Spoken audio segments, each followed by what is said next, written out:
A paz, meus irmãos, estamos de volta para mais uma lição da Escola Bíblica Dominical da editora Betel.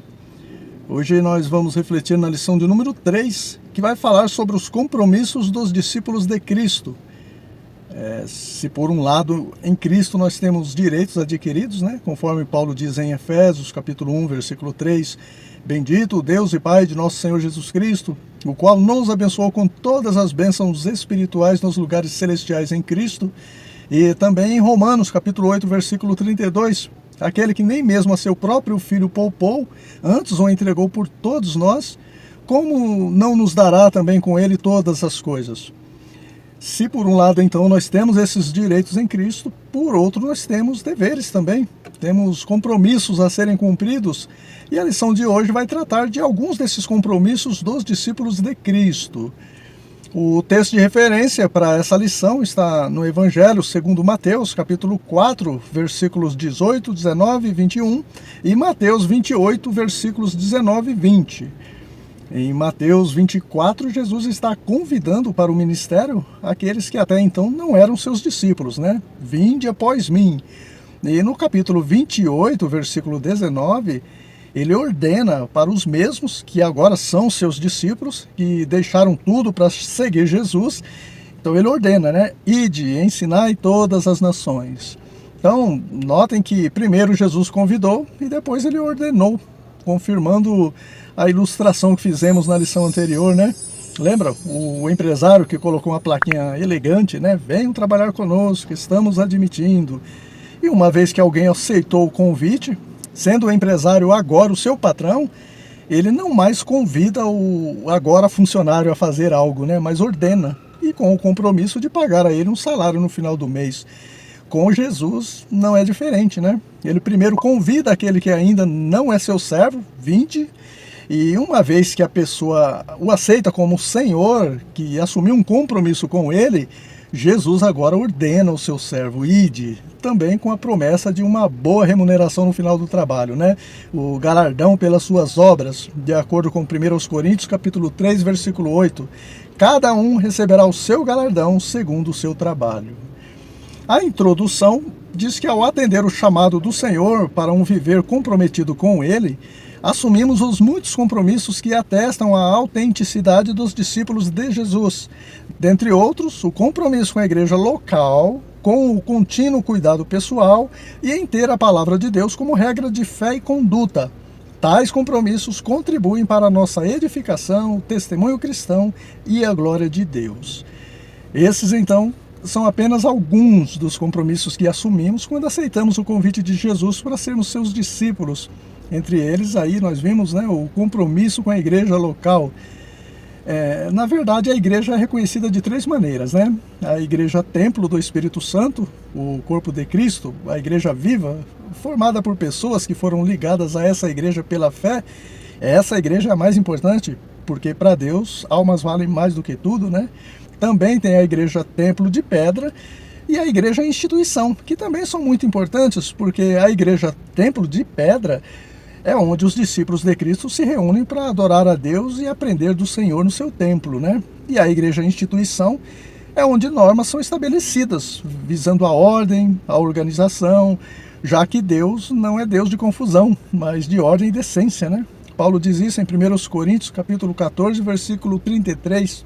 Então, são três igrejas relacionadas entre si, A igreja pessoas, dentro da igreja de pedra, organizados pela igreja instituição. A igreja local, que o comentarista se refere aqui, pode ser as três, O templo de pedra, a instituição e a comunidade de discípulos de Cristo daquele bairro, Irmãos, tem pessoas que acham que não tem compromisso algum com a igreja local pelo fato da obra de Deus ser voluntária, Acham que podem fazer tudo de qualquer jeito, Deixam de congregar, some da igreja, às vezes por isso é desligado por abandono, de repente do nada aparece em outra igreja, sem contar os foras da lei, que querem levar uma vida cristã sem submissão alguma, fazem o que quer, do jeito que achar melhor, que der na telha, Não estão nem aí com o regulamento interno, não dão satisfação ao seu líder espiritual, enfim.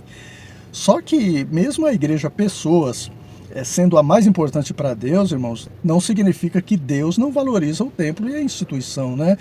Jesus chamou o templo de pedra de casa de meu pai. E sobre a instituição, ele disse para Pedro, né? O que for ligado na terra será ligado no céu. Então, se for desligado na terra, também será desligado no céu. Simples assim, né?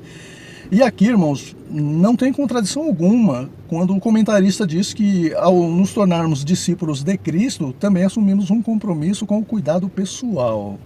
Cuidado pessoal não significa individualismo, né? Cada um para si, Deus por todos.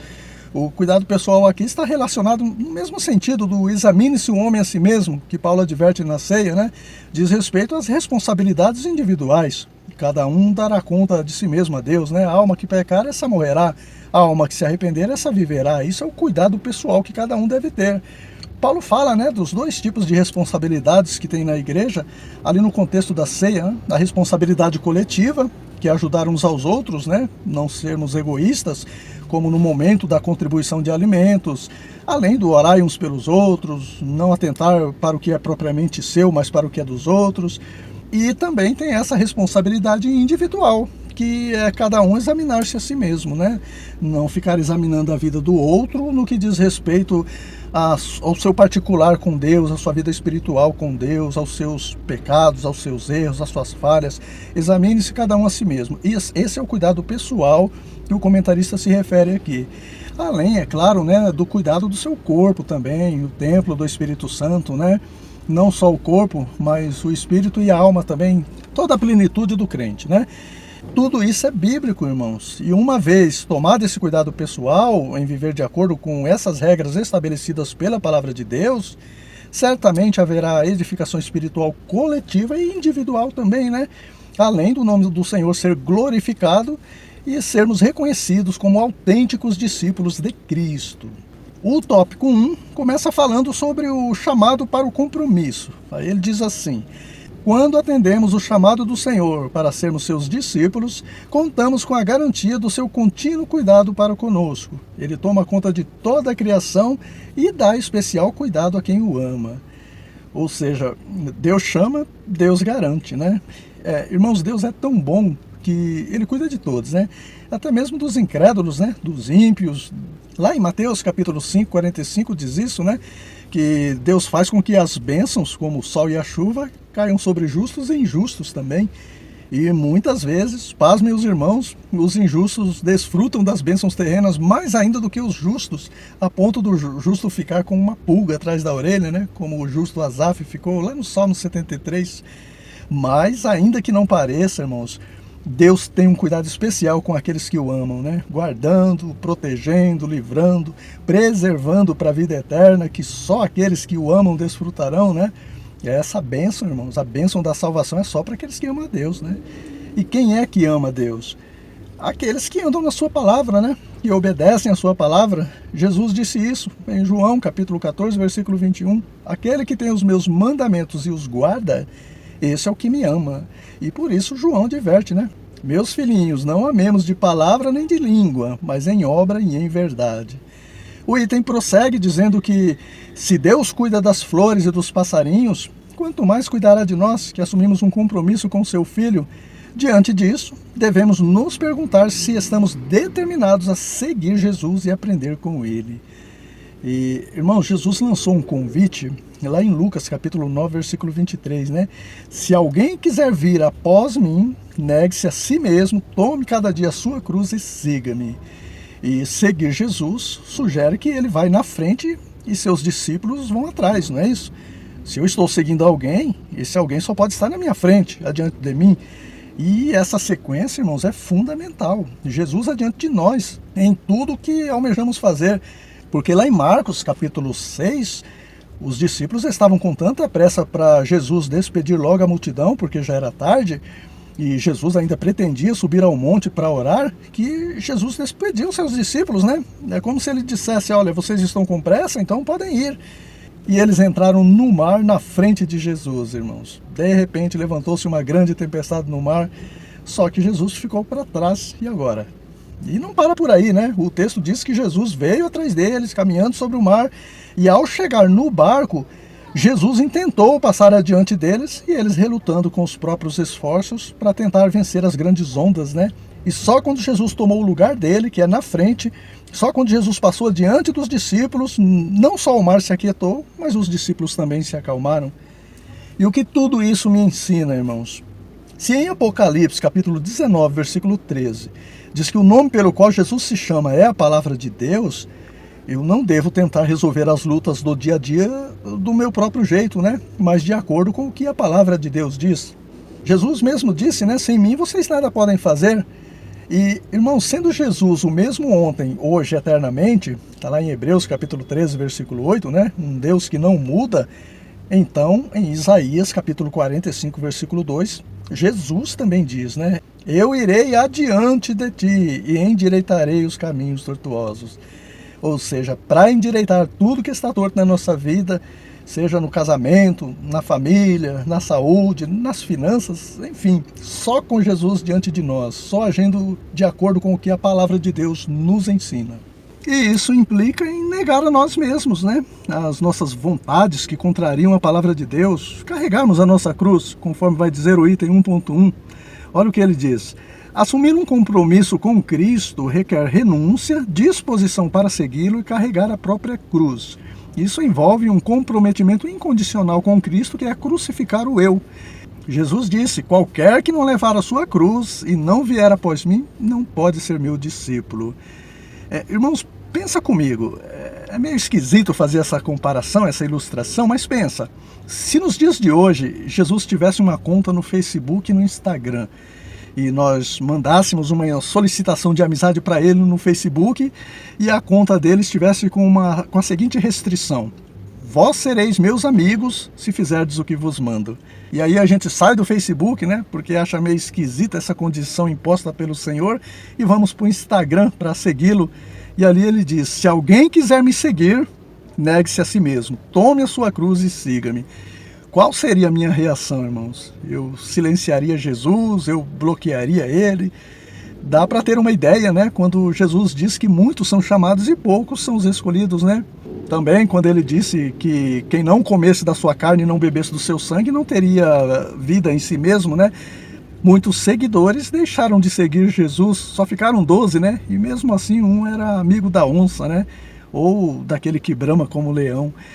Com certeza, irmãos, hoje não seria diferente. Poucos optariam por seguir a Jesus nessas condições. Só que Jesus, irmãos, ele é diferente daqueles que aceitam o seu convite de amizade ou fazem um convite de amizade para você. Muitos fazem isso com o propósito de se autopromover ou promover algum negócio ou para mostrar que tem muitos seguidores, muitos amigos. Jesus não, irmãos, ele te convida a seguir a ele com um propósito diferente. E qual é o propósito de Jesus em que as pessoas sigam a ele? Está lá em Mateus capítulo 19, versículos 27 ao 29, quando Pedro perguntou, mestre, eis que nós deixamos tudo para te seguir, o que receberemos com isso? E Jesus respondeu, né? Em verdade vos digo que todo aquele que tiver deixado casas, irmãos, irmãs, pai, mãe, mulher, filhos, terras, por amor de meu nome, ou seja, para me seguir, receberá 100 vezes tanto nesta vida e por fim a vida eterna. Irmãos, com certeza vale a pena seguir Jesus. Só que aquele que assume esse compromisso deve ser verdadeiro, né? Conforme adverte o item 1.2. Diz assim, a verdade tem em si uma grandeza espiritual presente em quem assume o compromisso de refletir o caráter de Cristo no mundo. E para isso, para o discípulo de Cristo refletir o seu caráter, né, o caráter de Cristo, ele deve ser verdadeiro, porque Jesus disse, né, eu sou o caminho, a verdade e a vida.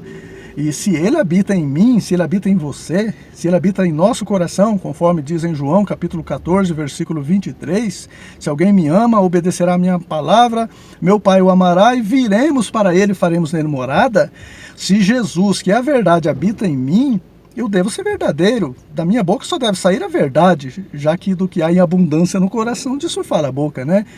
E como explicar eu tendo o Filho de Deus, a verdade habitando em mim, e da minha boca sair a filha do diabo chamada mentira, né? Em João capítulo 8, 44, Jesus disse, né, que o diabo é o pai da mentira, logo a mentira é a filha do diabo, né? O item prossegue dizendo que isso significa caminhar na luz, sem mentiras ou atitudes obscuras. Bom, vamos tentar entender isso aqui. Andar na luz, irmãos, significa viver de acordo com a palavra de Deus, né? Porque no Salmo 119, versículo 105, diz que ela é luz para os nossos caminhos, né? E pelo fato do nome pelo qual Jesus se chamar é a palavra de Deus, Jesus vai dizer em João 8, versículo 12, que ele é a luz do mundo, né? E quem o segue não andará em trevas, mas terá a luz da vida.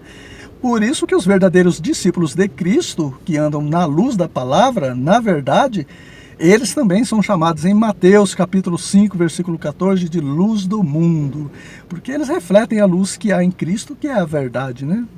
O item 1.3 fala de outro compromisso assumido pelo discípulo de Cristo, que é a obediência. Ele diz que colocar Jesus em primeiro lugar é uma característica do discípulo que tem o compromisso de obedecê-lo de todo o coração. A obediência é uma das virtudes da vida cristã e está diretamente relacionada ao amor a Deus e seus mandamentos. Nesse processo, os discípulos conectados a Cristo se distanciam do pecado e se inclinam às virtudes do Espírito, mantendo-se fiéis aos princípios do Evangelho. Claro que quando ele diz aqui que os discípulos conectados a Cristo se distanciam do pecado, é no sentido de não se inclinar para o pecado, né? Não se inclinar para a carne, para os desejos pecaminosos da carne, porque você pode ir para o outro lado do mundo, né? Você pode cavar um buraco e se esconder dentro que o pecado estará em você. Paulo disse em Romanos, capítulo 7, versículo 17, que o pecado habita em nós. Só que em 1 Coríntios, capítulo 3, versículo 16, diz que o Espírito Santo também habita em nós, né? Sendo assim, ele também estará conosco em todo tempo e em todo lugar. Acontece que agora cabe ao discípulo de Cristo escolher entre obedecer, entre se inclinar para o pecado ou para o Espírito Santo, né? Naquela luta que há entre a carne e o Espírito, lá em Gálatas, capítulo 5. Só que o apóstolo Paulo também adverte em Romanos, capítulo 8, versículo 6, que a inclinação para a carne é morte, mas a inclinação para o Espírito é vida e paz. Vamos para o tópico 2, que vai falar sobre o comprometimento com Cristo. O comprometimento do discípulo com seu Senhor Jesus Cristo se expressa no comprometimento com o desenvolvimento da igreja local, com o contínuo autoexame à luz da palavra, com a ajuda do Espírito Santo e de acordo com as Escrituras Sagradas como regra de fé e conduta. Bom, para entendermos o que ele está dizendo aqui, é só você comparar o relacionamento Cristo, Igreja, Palavra, Espírito Santo com o corpo humano. O corpo humano ele tem uma cabeça, ele tem um espírito, esse espírito movimenta cada membro do corpo de acordo com o que a cabeça manda, né? E esse corpo precisa se alimentar para crescer. Da mesma forma, a igreja, o organismo vivo que falamos no início, né, é simbolicamente chamada de corpo de Cristo, onde Cristo é a cabeça desse corpo, isso está lá em Colossenses capítulo 1, versículo 18, e o Espírito Santo unido com a cabeça que é Cristo, movimenta esse corpo chamado igreja, que também precisa se alimentar com a palavra de Deus para se desenvolver. Por isso, irmãos, que não faz sentido, né, a igreja ou um membro da igreja não andar em obediência a Cristo e o Espírito Santo, né? Imagina só, a minha cabeça dando uma ordem para o meu braço levantar e quem levanta é a perna. Ou não obedecendo, permanecendo inerte. Isso acontece quando o corpo está tetraplégico, né? Mas a igreja, corpo de Cristo, não é assim. Se algum membro está assim, esse membro, na verdade, está atrofiado espiritualmente, né? Como aquele homem da mão mirrada lá em Marcos capítulo 3, e precisa ser sarado para voltar à coordenação motora com o corpo. E isso fala de comprometimento de cada membro com a igreja, conforme vai dizer o item 2.1, já que cada membro do corpo está ligado ao corpo. Olha o que diz. Entre os compromissos dos discípulos do Senhor está a igreja, que é a coluna e firmeza da verdade. Coluna fala de estrutura, né? Imagina uma casa. Não precisa ser nenhum engenheiro civil para saber que uma casa, para estar bem estruturada, ela precisa ter fundação, colunas, paredes. Isso é óbvio, isso é o básico, né? Na vida espiritual, irmãos, não é diferente. Em 1 Coríntios, capítulo 3, versículos do 9 ao 11, Paulo compara a igreja com uma casa, onde o fundamento é Cristo, e o item aí está dizendo que a igreja é a coluna dessa casa. E quem seriam as paredes? A família, né? Por isso que Paulo chama a igreja de família de Deus, até porque a igreja é formada por famílias. Então, igreja e família devem estar ligadas, né? Como as colunas e as paredes. Assim como uma casa só com colunas, mas sem paredes, vai ter problemas com os ventos, as chuvas, com os invasores. Uma casa só com paredes, mas sem colunas, também estará fragilizada e vai rachar ou ir ao chão facilmente diante dos tremores dos caminhões passando na rua, né? Assim também, irmãos, a igreja precisa da família e a família da igreja, e ambas dependem do fundamento que é Cristo, assim como as colunas e as paredes de uma casa estão edificadas sobre um fundamento. O item prossegue dizendo que a igreja é o corpo de Cristo, cujos membros diferentes e diversos exercem diferentes funções. A adequada atuação de cada parte do corpo o faz crescer e se desenvolver. Voltando para o homem da mão mirrada, né? É óbvio que a mão dele estava ligada no corpo, né? Só que o corpo todo funcionava e a mão não funcionava. É como um galho que está jogado numa árvore, mas não está ligado a essa árvore. A árvore permanece viva e o galho se seca, mesmo estando na árvore. Espiritualmente isso acontece também quando cremos, somos batizados, entramos para o rol de membros de uma instituição, mas não estamos ligados à igreja viva pela fé seguida de obediência, né? A fé de fidelidade.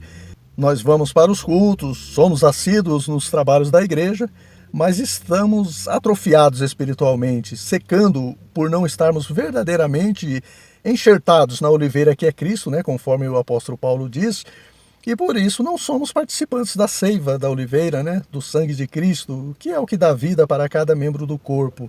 Cada membro que está ligado na igreja e não somente jogado ali, né, fazendo um número. O item encerra dizendo que o apóstolo Paulo, escrevendo aos Coríntios, diz que os membros do corpo de Cristo cuidam uns dos outros. Portanto, aquele que verdadeiramente está comprometido com Cristo expressa comprometimento com o cuidado, a participação, a cooperação e o sustento da igreja. Então, aqui, quando o apóstolo Paulo diz que os membros do corpo de Cristo cuidam uns dos outros, no corpo humano também, né? Uma mão lava a outra e ambas lavam o corpo todo, né? Até a mão direita, irmãos, precisa da esquerda. Então, se alguém no corpo de Cristo se sente ou está na posição de braço direito do pastor, saiba que você também depende do braço esquerdo, né? Daquele irmãozinho lá no fundo do banco, aquele que muitos não valorizam, mas ele é muito importante para o corpo de Cristo, chamado igreja também. O item 2.2 diz que os discípulos de Cristo devem estar comprometidos com o autoexame. O autêntico discípulo de Cristo está em constante vigilância e oração, pois sabe que depende inteiramente da graça e da misericórdia do Senhor. E aqui eu já aprendo que o fato de estar na graça, desfrutando das misericórdias do Senhor, não me isenta de vigiar e de orar, né? E essa sequência é fundamental, vigiar e orar. Precisamos primeiro vigiar, mas sem deixar de orar, né? Você pode orar 24 horas por dia. Se você não vigiar, você vai cair em tentação. Quando eu vigio, eu estou fazendo a minha parte, e quando eu oro, eu estou pedindo para Deus fazer aquilo que não está ao meu alcance. Prosseguindo aí no item, ele diz que o autêntico discípulo de Cristo sabe da relevância de estar atento quanto ao seu estado espiritual para não ter o coração carregado do que desagrada a Deus. Contudo, devemos estar bem cientes de que até mesmo para praticar o autoexame e cuidar de nós, dependemos da luz da palavra de Deus e da ação do Espírito Santo, pois não somos autossuficientes. É como um autoexame de rotina que fazemos, né? Às vezes nós pensamos que está tudo bem com a nossa saúde, não estamos sentindo nenhuma dor, só que o exame mostra que não está nada bem. É só questão de tempo para a dor aparecer, para os problemas surgirem. A vantagem é que, fazendo o exame preventivo, a chance de ser curado é bem maior. O salmista fez isso, né? Esse autoexame, esse exame preventivo, lá no Salmo 139, versículos 23 e 24, né? Quando ele procurou o médico dos médicos e disse para ele: sonda-me, ó Deus, e conhece o meu coração, prova-me e conhece os meus pensamentos, vê se há em mim algum caminho mau e guia-me pelo caminho eterno. O que ele está dizendo, irmãos? Senhor, aos meus olhos eu estou bem, mas examina o meu coração, vê se há em mim algo de ruim, porque há caminhos que para o homem parecem direitos, só que o final é o caminho de morte. Como o Senhor tem o caminho perfeito, o caminho que leva para a vida eterna, guia-me por esse caminho, Senhor. E Deus fará isso conosco também, irmãos, nos guiando através da sua palavra. Já o item 2.3 fala do compromisso que deve haver entre o discípulo de Cristo e a palavra, com o verbo que se fez carne, né? E que agora voltou a ser o verbo, a palavra de Deus. O amor a Deus nos leva ao compromisso com a sua palavra. O discípulo que constrói uma relação afetiva com o reino está disposto a obedecer a palavra de Deus e aprender tudo o que nela está escrito.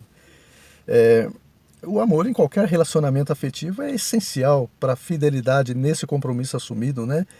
Quem ama não trai, não adultera. Por isso que Jesus disse que toda a lei se resume no amor. E no relacionamento entre Cristo e os seus discípulos não é diferente. O amor é fundamental para que haja fidelidade em qualquer circunstância, né? Que Cristo nos ama, não resta dúvidas, né? Ele deu a sua vida por nós. E por isso ele permanece fiel ainda que sejamos infiéis. Mas será que amamos a Cristo no mesmo nível? A ponto de darmos a vida por ele como muitos mártires fizeram? Sendo fiel até a morte, sem negar Jesus? É para nós refletirmos, né? O item prossegue dizendo que quanto mais cultivamos a leitura e a meditação na palavra de Deus, mais nos aproximamos de Deus e vamos vencendo as investidas do maligno. O comentarista aqui ele está dizendo o que Tiago diz na sua carta, no capítulo 4, versículo 7, né? Sujeitai-vos a Deus, ou seja, se aproximem de Deus, resista ao diabo e ele fugirá de vós.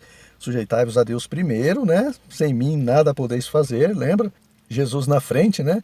Aí sim, vocês resistirão ao diabo e ele fugirá de vós. Como Jesus resistiu ao diabo na tentação no deserto, através da palavra, né? Está escrito. Só que para isso é necessário saber o que está escrito, né? Aí sim, quando o diabo agir, o Espírito Santo me fará lembrar do que Jesus disse na sua palavra, eu vou resistir ao diabo com a autoridade que a palavra me dá e ele fugirá de mim. Chegamos no tópico 3, que vai mostrar a relação entre o discípulo de Cristo e a ética. Ética diz respeito aos valores como a honestidade, o respeito, a justiça, a responsabilidade, né? Cada segmento da sociedade tem seu código de ética a ser seguido e com o discípulo de Cristo não é diferente, né? Se ele seguir à risca o código da ética cristã descrito na palavra de Deus, o nome do Senhor será glorificado. Caso contrário, ele será blasfemado entre os gentios, né? O item diz aí que o comprometimento com Cristo influencia todas as áreas da vida do discípulo, inclusive a moral. Eu diria que principalmente a moral, né? Principalmente o caráter. A mudança começa no interior da pessoa e certamente aí vai influenciar as outras áreas também. Para tanto, num contexto de corrupção, imoralidade, relativismo, hedonismo, hedonismo é uma corrente filosófica que defende o prazer como prioridade, né? Em meio a tantas influências que está exposto, o cristão busca na palavra de Deus conhecer princípios que nortearão suas escolhas, decisões, ações e reações. Seu sistema de crenças e valores é resultado do comprometimento com Cristo e da consciência de que seu viver deve glorificar a Deus. É esse o contexto, né? O sistema mundano que o discípulo de Cristo está inserido, corrupção, imoralidade, prazeres, relativismo. Então, quando o discípulo de Cristo busca na palavra de Deus a ética a ser seguida e ele segue essa ética, ele estará na contramão de tudo isso, né? Muitas vezes ele será perseguido por isso, mas certamente o nome do Senhor será glorificado, porque ele estará padecendo como cristão e não como malfeitor. O item 3.1 fala sobre a necessidade do discípulo de Cristo resplandecer no mundo como astros, né? Paulo escrevendo aos Filipenses, no capítulo 2, versículo 15, ele diz isso. Mas vamos para o item. Os discípulos de Cristo deveriam ter um comportamento exemplar, não somente dentro da igreja, mas também na sociedade em que viviam. Ou seja, a luz do crente deve brilhar em todo lugar, né? Mesmo dentro de um templo que está repleto de bicos de luzes acesos, né? Que são os cristãos. Só que ali ninguém vai notar que a sua lâmpada está acesa. Tem várias acesas também. Então ele deve fazer a diferença mesmo num ambiente totalmente em trevas, né? Em meio às obras infrutuosas das trevas. Deixa eu dar um exemplo aqui para ficar claro, irmãos.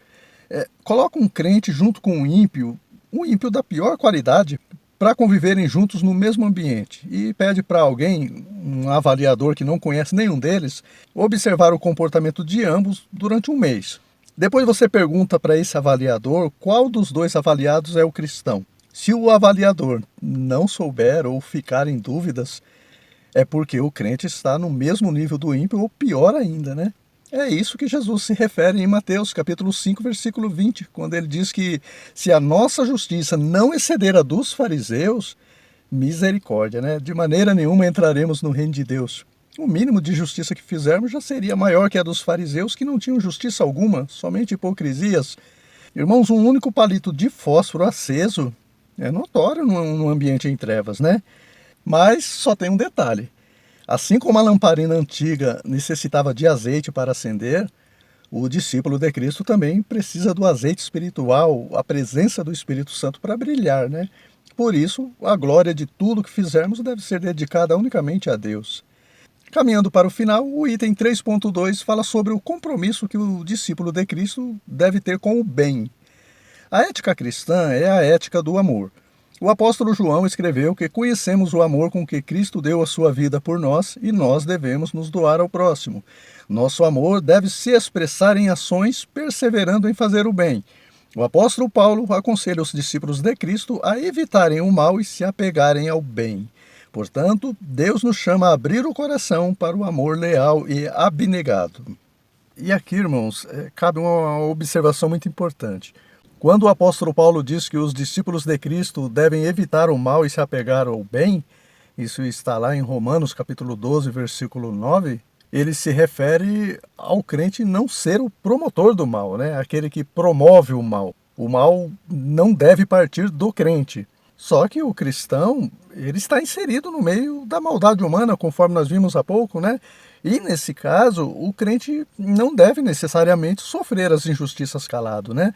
Às vezes é necessário reagir, se defender, e se defender não significa ser mal. O mal é quem ataca. Nós podemos pegar o exemplo do próprio Senhor Deus. Deus é bom o tempo todo Deus é bom. O Salmo 34, versículo 8 diz isso, né? Provai e vede que o Senhor é bom. Acontece que no Salmo 7, versículo 11, diz que Deus também é um justo juiz. Então, qualquer aparente maldade de Deus, e eu disse aparente, tá?